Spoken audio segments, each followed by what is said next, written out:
जय राम जी की। आज हम अध्ययन करने वाले हैं अणुभार। किस चीज का? अणुभार का। अणुभार जो ये है, इसे दूसरा नाम इसका आणविक द्रव्यमान भी है। क्या है? आणविक द्रव्यमान। तो यहां देख रहे हैं अपन क्या निकाल रहे हैं? अणुभार। और अणुभार का दूसरा नाम है आणविक द्रव्यमान। क्या है? आणविक द्रव्यमान। ठीक।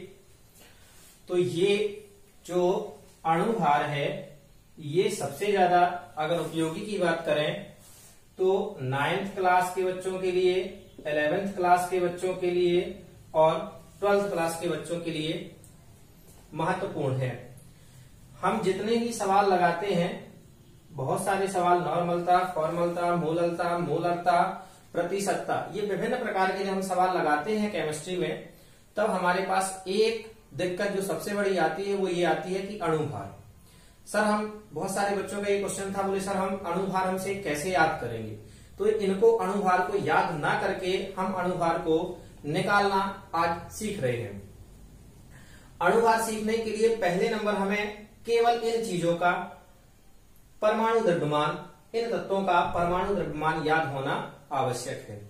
कौन कौन से तत्व हैं? Hydrogen, carbon, nitrogen, oxygen, sodium, magnesium, sulphur, chlorine और कैल्शियम।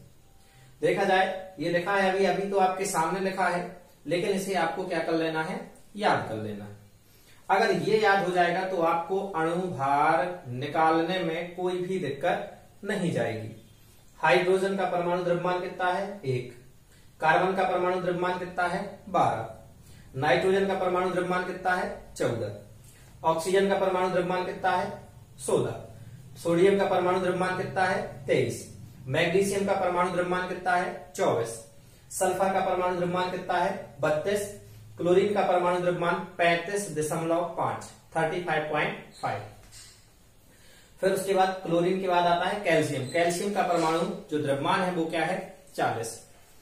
जब हम किसी भी बार बार क्वेश्चन आया करता है कि विलयन की मोलरता ज्ञात कीजिए या विलयन की मोलरता ज्ञात कीजिए। अब हमें विलयन जो दिया गया है उसका हमें जो बन करके या कोई पदार्थ दिया गया है उसमें रहता है विलय का अणुभार। अब विलय का अणुभार ही नहीं पता है तो हम कहां से जाकर के वो लगाएंगे? देखो, विलय का अणुभार, देखो हम बता रहे हैं, बिल्कुल सिंपल चीज है। विलय का अणुभार ज्ञात करने के लिए हमें जो पदार्थ दिया गया है उसके जो अवयव है, उन सभी अवयवों को के जो परमाणु द्रव्यमान है उनको हम प्लस कर देते हैं तो हमारा क्या निकल करके आ जाता है? अणुभार। देखिए, जैसे एक सबसे सिंपल लेते हैं H2O का। किसका? H2O का अणुभार निकालना है। अणुभार देखते हैं कैसे निकाला अपन ने। देखो, इसको पहले निकालने का तरीका सीख रहे हैं। H2 है। क्या है? H2 अर्थात H हाइड्रोजन के कितने अणु हैं? तो अपन ने लिख दिया 2, ये लिख दिया H, इसके बाद ऑक्सीजन O लिख दिया। जब ये लिख देने के बाद देखिए फिर हमने क्या किया, ये 2 लिखा। हाइड्रोजन, हाइड्रोजन का परमाणु द्रव्यमान क्या है भैया? 1, हमने क्या लिख लिया? 1 प्लस क्या आया? ऑक्सीजन, ऑक्सीजन का परमाणु द्रव्यमान कितना है? 16। ये दोनों हमने क्या कर लिए? लिख लिए। 2 और 1 का गुणा हुआ तो 2 और 16 का ये 16, तो 16 और 2 क्या हो गए? 18। हमारा ये जल का अणुभार कितना निकल के आ गया? 18। क्लियर? जल के निकालने के बाद दूसरा हम आपको परमाणु भार निकाल करके बता रहे हैं NaOH। NaOH अर्थात सोडियम हाइड्रोक्साइड। सोडियम हाइड्रोक्साइड का परमाणु अर्थात अणुभार अर्थात आणविक द्रव्यमान निकालने के लिए देखिए हमने क्या किया? Na, चूंकि Na सिंगल है कोई दिक्कत नहीं, प्लस O लिख दिया और प्लस का H लगा दिया। फिर देखिए यहां पर लिखा अपन ने सोडियम, Na अर्थात सोडियम। तो सोडियम का परमाणु द्रव्यमान कितना है? 23। तो यहां पर जाकर के हमने क्या लिख दिया? 23। इसके बाद फिर आ गए O अर्थात ऑक्सीजन। ऑक्सीजन का हमारा परमाणु द्रव्यमान कितना है? 16, ये हमने 16 लिख लिया। और हाइड्रोजन का अब तक तो याद हो गया होगा, हाइड्रोजन का परमाणु द्रव्यमान है 1। अब इनको अगर हमने जोड़ा तो ये 23, 16 और 1 17, और इन दोनों को जोड़ दिया जाए तो क्या क्रिएट हो जाएगा 40। ये निकल के क्या गया अणुभार। तो हमें NaOH का अणुभार कितना निकल के आ गया 40। इसके जस्ट पहले अभी निकाला था अपन ने H2O का, H2O का अणुभार कितना निकल के आ गया था अभी 18। चलिए एक और दूसरा देखते हैं, सिंपल सिंपल करके। NaCl, किसका NaCl। जब NaCl का लिखेंगे तो Na+Cl। इतना याद रहे आप लोगों को कि ये जो Cl अर्थात क्लोरीन ये एक अकेला है, ये ऐसे ये सोडियम है, ये Na जो है ये N और ये इकट्ठा लिखा है। ये ना समझ जाना कि N ये अलग है और ये अलग है। तो ये सोडियम और ये क्लोरीन। तो सोडियम का क्या होता है भैया, सोडियम का हमारा 23। इसके बाद क्लोरीन, क्लोरीन देखो यहां से ढूंढना प्रारंभ करो, क्लोरीन कहाँ है, ये क्लोरीन का कितना है 35.5 अर्थात 35.5। इनको हम जोड़ देंगे तो 5 और 3 8, 3 और 2 5 और 0.5। तो NaCl का अणुभार हमारा निकल के आ गया है 58.5। NaCl के बाद एक और अभी अभी अपन ने कौन कौन से निकाल लिए उनको यहां लिखते चले, याद रहे H2O, फिर उसके बाद अपन ने NaOH, अब हम निकाल रहे हैं, उसके बाद अभी निकाल लिए अपन ने NaCl, फिर आता है अपना HNO3। क्या का निकाल रहे हैं HNO3। HNO3 को अपन बोलते हैं भैया नाइट्रिक अम्ल। इसका ध्यान से सुनो, ये क्या हो गया हमारा जल, ये क्या हो गया सोडियम हाइड्रोक्साइड, ये सोडियम क्लोराइड। सोडियम क्लोराइड को अगर देखा जाए तो नमक भी बोलते हैं। और अब आ गया HNO3, इसे बोलते हैं नाइट्रिक अम्ल। क्या बोलते हैं नाइट्रिक अम्ल। अब देखो HNO3 निकालना क्या है अणुभार। अणुभार निकालने के लिए प्रोसेस वही जो अभी तक अपन करते थे।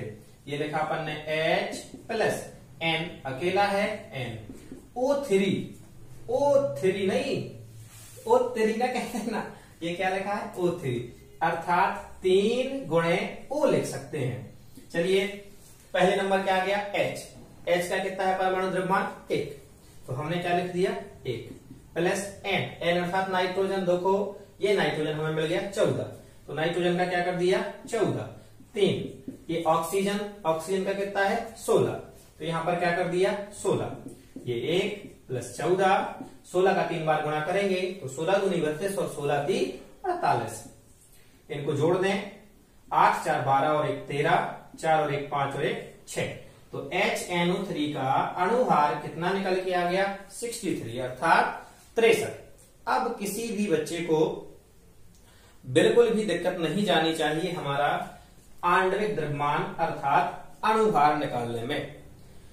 एक और देखे ले रहे हैं H2SO4।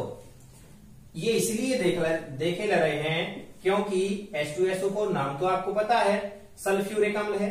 कौन सा है सल्फ्यूरिक अम्ल। इसे अम्लों का राजा कहा जाता है। क्या कहा जाता है अम्लों का राजा अर्थात इसे कहा जाता है अम्लराज। तो इसका जरूर देख ले रहे हैं। फिर उसके बाद बताएंगे आपको दूसरी चीज H2SO4। H2 ये लिखा अपन ने H2SO4। इधर H2 की बात करें तो ये लिख लिया 2H plus S plus 4O हो जाएगा यहां। इसके बाद देखिए 2 हाइड्रोजन पे चले गए। हाइड्रोजन का कितना है 1, यहां पर सीधा जाकर के हमने क्या कर दिया 1 रख दिया। प्लस सल्फर की बात करें, सल्फर का कितना है 32 कर दिया। 4 यहां गुणा लगा लो नहीं तो समझ में आ जाएगा क्या लिखा है 40। ये लिखा 4O अर्थात ऑक्सीजन कितना है 16, ये कर दिया। इधर 2 का 1 का गुणा हो जाएगा तो 2, ये हो जाएगा हमारा 32। 16 का 4 बार गुणा होगा तो 16 दूनी 32, 16 की 48 और 16 चौको 64। इनको हम प्लस कर दें 4 और 2 6, 4 और 2 6 और 2 8, 6 और 3 9। तो H2SO4 का कितना निकल के आ गया हमारा अणुभार 98।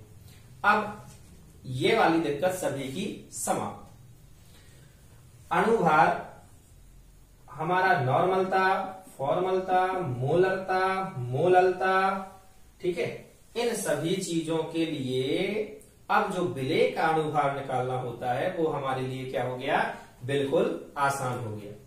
इसके बाद अगली वाली वीडियो में अपन बात करेंगे इकाई द्रव्यमान की। किसकी बात करेंगे, इकाई द्रव्यमान की, इकाई द्रव्यमान की। और उसके बाद एक बहुत ज्यादा बच्चों का क्वेश्चन आ रहा है, सर कभी कभी ये जो OH है, OH हम लिखते हैं, कभी कभी इसे 2 के रूप में लिख देते हैं, और कभी कभी हम H में या किसी भी नीचे 2 लगा देते हैं। जैसे ये कह दिया CaCl2, सर इसमें ये लगा दिया, क्या लगा दिया, 2। और अगर इसी को बोला जाए CaOH तो इसमें क्या लगा दिया भैया, 2। आखिरकार ऐसा क्यों होता है कि इसमें Cl में क्या लगाया, इसमें प्रॉपर अकेले में 2 लगाया, जबकि ये भी 2 से मिलकर के बना है। ये OH में भी क्या लगाया अपन ने, 2 लगाया, लेकिन इसमें होल लगाया, ये क्यों लगाया। इसके लिए हम आप लोगों के लिए प्रॉपर तरीके से पूरे बनाने की एक वीडियो बना देंगे, कोई दिक्कत वो आप लोग देख लेना, और फिर भी अगर दिक्कत जाए तो कमेंट करके बता देना। धन्यवाद। जय राम जी।